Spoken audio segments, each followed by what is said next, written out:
Assalamualaikum warahmatullahi wabarakatuh. Terima kasih Anda kembali bersama Jendela Oposisi. Pada hari ini kita akan membahas topik yang sangat ramai dibicarakan di media sosial, termasuk juga di televisi, di media, yaitu tentang Presiden marah. Marahnya kepada siapa? Ya, kepada para menteri kabinet Presiden Jokowi.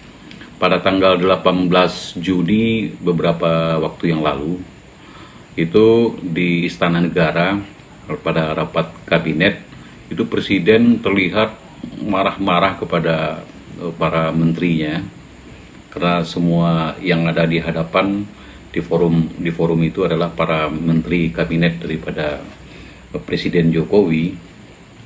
Dan ini memang sebuah peristiwa yang jarang-jarang terjadi ya.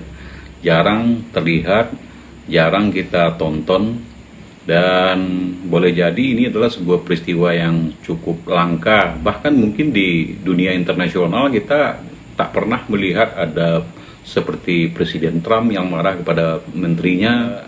Boleh kita katakan tidak pernah kita melihat hal seperti itu. Maka boleh dikatakan bahwa peristiwa ini sebetulnya peristiwa yang cukup langka. Dan ini sangat vulgar. Peristiwa itu terjadi tanggal 18 Juni yang lalu.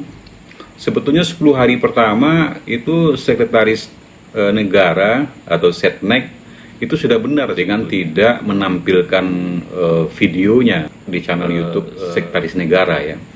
Tetapi 10 hari kemudian tanggal 28 kemarin itu dirilis, diuploadnya ke videonya, sehingga semua orang mendapat tontonan yang cukup unik dari Istana Negara. Sobat oposisi, kenapa saya katakan bahwa 10 hari pertama itu sudah benar? Karena yang namanya yang tontonan marah itu sebetulnya sesuatu tontonan yang tidak baik ya. Dan itu juga sebetulnya tidak baik buat para menteri, karena secara tidak langsung itu Presiden mempermalukan anak buahnya sendiri. Dan secara tidak langsung juga sebetulnya mempermalukan dirinya sendiri, seakan-akan mempertontonkan ketidakmampuan daripada dirinya di dalam mengurus tugas-tugas dan pekerjaan yang memang sedang dialami oleh negara ini, yang sedang berhadapan dengan krisis yang cukup dahsyat, sehingga marah yang begitu vulgar tersebut itu terlihat sangat tidak mengenakan ya. Tidak, di saat itu Presiden terlihat memang tidak biasanya, artinya jarang sekali penampilan Presiden yang begitu marah dengan ekspresi yang emosional, karena di situ ada keluar ancaman reshuffle, kemudian ada juga ancaman akan membubarkan lembaga, entah lembaga apa kita tidak tahu. Tetapi ancaman seperti itu menunjukkan bahwa amarah itu tidak main-main, dan amarah itu tentu sangat serius ya.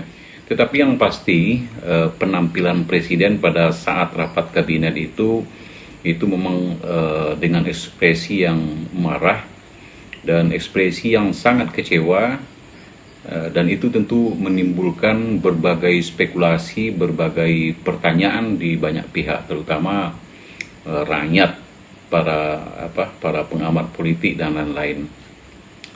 Fahri Hamzah itu yang mantan wakil ketua DPR pada periode lalu ya, bertanya siapa sebetulnya yang membuat konsep Presiden itu marah. Kemudian dia juga mempertanyakan kepada siapa Presiden itu marah. Jadi kalau soal kepada siapa Presiden itu marah, ya jelas kepada para menterinya. Tetapi apa yang jadi maksud oleh Fahri Hamzah kepada siapa Presiden itu marah, ya boleh jadi kepada orang lain yang tidak ada di dalam forum rapat kabinet tersebut. Biasanya kalau seseorang marah kepada pihak lain, kemudian amarahnya itu tidak ditujukan secara langsung kepada pihak yang bersangkutan, itu halangannya cuma karena takut, atau mungkin karena segan ya, atau karena memang tidak berani. Sobat oposisi, jadi terlepas dari persoalan marah yang terjadi pada tanggal 18 Juni kemarin di Istana Negara, Presiden marah kepada para menterinya, saya ingin berbicara atau mengupas itu tentang terminologi marah itu. Jadi apa makna dari marah itu ya. Setidaknya ada 5 kategori marah itu yang saya peroleh dari hasil searching di internet ya. Yang pertama itu marah betulan, yaitu marah yang serius. Jadi marah yang sesungguhnya. Jadi marah itu adalah marah seperti yang terlihat oleh kita, tidak dibuat-buat. Jadi marah yang seperti itu sesungguhnya adalah munculnya sebuah kesadaran dari seseorang yang marah tersebut bahwa ada sesuatu yang tidak beres di dalam proses pekerjaan atau sebuah program kerja yang direncanakan, yang dilaksanakan, yang hasilnya tidak sesuai dengan ekspektasi yang diharapkan oleh dirinya, sehingga memunculkan kemarahan daripada dirinya. Kemudian untuk tipe marah yang seperti ini sebetulnya punya dampak yang positif. Biasanya begitu seseorang menyadari bahwa pekerjaan atau program-program yang dijalankannya tidak sesuai dengan harapan, berarti ada sesuatu yang salah. Bisa sumber dayanya atau aktornya yang salah, dalam hal ini tentu para menteri ya, kalau seandainya itu adalah pemerintahan. Ada para menterinya yang bisa jadi tidak kompetensi, atau mungkin juga memang kompetensinya yang tidak tepat untuk duduk di kursi kementeriannya tersebut. Dan ini tentu akan berdampak kepada kegagalan-kegagalan daripada setiap pekerjaan, setiap tugas yang dibebankan kepada dia. Dan juga munculnya kesadaran, bisa saja sistem. Jadi sistem yang dipakai, yang dibangun selama ini, itu ternyata tidak mampu untuk menyelesaikan persoalan-persoalan yang tengah dihadapi. Jadi artinya sistemnya itu bisa keliru, sistemnya itu bisa salah, dan dia baru sadar sekarang. Sehingga kalau seandainya dia betul-betul marah terhadap sistem tersebut atau terhadap kinerja daripada sumber daya yang ada, maka tentu dia akan melakukan perubahan-perubahan. Kalau seandainya itu sistem, maka dia akan melakukan perubahan kepada sistem itu. Dia akan merombak sistem itu. Kemudian kalau operatornya, aktornya yang menjalankan daripada program itu yang tidak kompeten, yang tidak capable, yang tidak profesional, sehingga mengecewakan daripada user daripada pekerjaan tersebut, maka orang itu harus diganti. Orang itu akan diganti dengan yang lebih baik. Yang tadinya tidak profesional diganti kepada yang lebih profesional. Yang tadinya tidak kompetensinya sangat rendah diganti dengan yang punya kompetensi terkait dengan tugasnya tersebut. Nah, marah seperti ini adalah marah yang betul-betul marah, artinya marah yang serius gitu. Dan dampaknya setelah itu dia akan punya implikasi yang positif, akan punya dampak perubahan-perubahan ke arah perbaikan. Itu marah yang pertama. Kemudian ada juga marah yang kedua, itu hanya marah sekedar acting gitu. Artinya marah untuk hanya ditampilkan kepada publik agar publik orang lain melihat dirinya itu marah, tetapi sesungguhnya dia tidak betul-betul marah. Kenapa ada orang marah seperti itu? Ya, ini saya tarik aja contoh kepada sebuah keluarga. Seorang bapak itu marah-marah kepada anaknya, seakan-akan dia betul-betul marah. Padahal dia tidak marah, ya biasa-biasa saja. Dia sudah terbiasa dengan kelakuan anaknya yang nakal, yang bandel. Kenapa dia marah? Ya, hanya untuk menunjukkan kepada orang lain, kepada tetangga, bahwa dia itu adalah seorang bapak yang tidak membiarkan anaknya jadi nakal. Dia melakukan tugasnya sebagai seorang bapak hanya untuk sekedar itu, untuk dilihat oleh orang lain. Kemudian ada juga marah yang ketiga, itu marah kepada diri sendiri. Ini disebabkan karena rasa frustasi, rasa kesal kepada dirinya, rasa marah kepada dirinya disebabkan oleh kegagalan-kegagalan yang beruntun yang dihadapinya. Dan orang seperti ini biasanya memang marah kepada siapa saja yang ada di depannya untuk melampiaskan ketidakmampuannya itu. Bahkan bisa saja untuk menutupi ketidakmampuannya itu, sehingga dia marah-marah kepada orang lain. Dia marah kepada siapa saja yang ada di sekitarnya. Kalau ada binatang piaraannya di situ, ada kucingnya, ada anjingnya, itu akan jadi sasaran dari amarahnya itu. Itu orang marah kepada dirinya sendiri. Dan ini juga tidak punya dampak apa-apa, artinya tidak akan merubah apapun setelah dia berkeringat, marah, sehingga dia mengeluarkan energi yang begitu besar di dalam amarahnya itu, tetapi tidak menghasilkan hal yang positif, marah yang seperti itu. Kemudian ada marah yang keempat ya. Itu seseorang itu sebetulnya dia itu marah kepada pihak lain ya. Cuman masalahnya pihak lain itu lebih berkuasa daripada dia. Jadi contohnya Anda dengan bos Anda atau manajer yang atasan Anda gitu ya.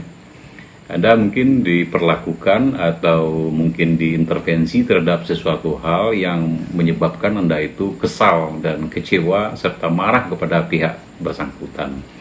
Tetapi karena dia adalah atasan Anda, karena dia adalah bos Anda, atau orang yang pernah berjasa kepada Anda sehingga Anda tidak mampu untuk marah kepada dia. Anda tidak berani untuk marah kepada dia. Bahkan mungkin saja Anda takut untuk marah kepada dia. Dan marah seperti ini biasanya itu akan dilampiaskan kepada orang-orang yang ada di sekitar Anda. Seperti Anda seorang mandor, itu anak buah Anda itu akan kena marah.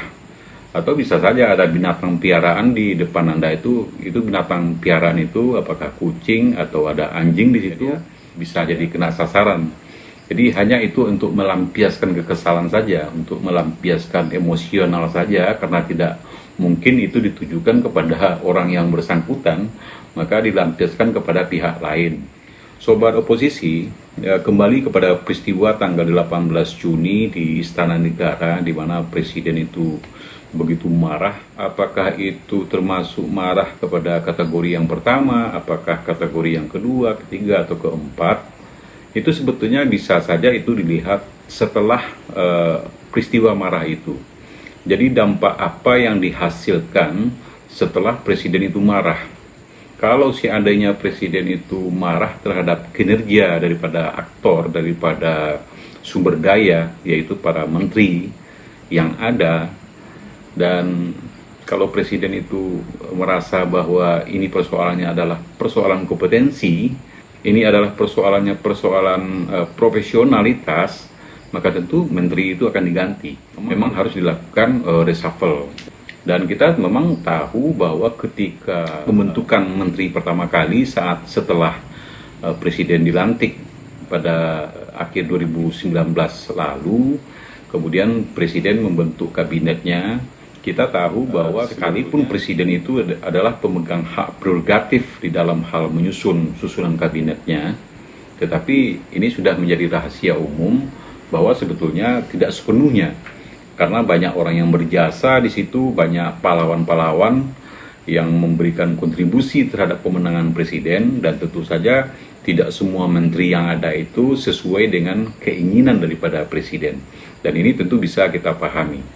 Dan kalau itu memang terjadi bahwa ada menteri-menteri yang tidak sesuai dengan keinginan Presiden, dan kebetulan ketika kita menghadapi krisis seperti ini, itu terlihat kompetensinya memang sangat bermasalah, profesionalitasnya sangat bermasalah, ya saya kira mungkin Presiden harus mengganti menteri tersebut. Kemudian juga terhadap sistem ya, kalau memang sistemnya yang sudah ada sekarang ini, yang sudah dibangun, yang sudah direncanakan, kalau memang tidak sesuai di dalam menghadapi krisis seperti sekarang ini, ya sistem itu harus dirombak. Dan itu akan terlihat nanti setelah Presiden itu marah. Kalau sekarang itu ada sekitar 11 atau 12 hari lah pasca Presiden marah itu, apa perbaikan apa yang ada, sehingga ketahuan nanti itu Presiden marah itu termasuk kategori yang pertama, atau kategori yang kedua, hanya sekedar acting atau apa. Itu akan terlihat perubahan-perubahan yang terjadi pasca Presiden marah tersebut.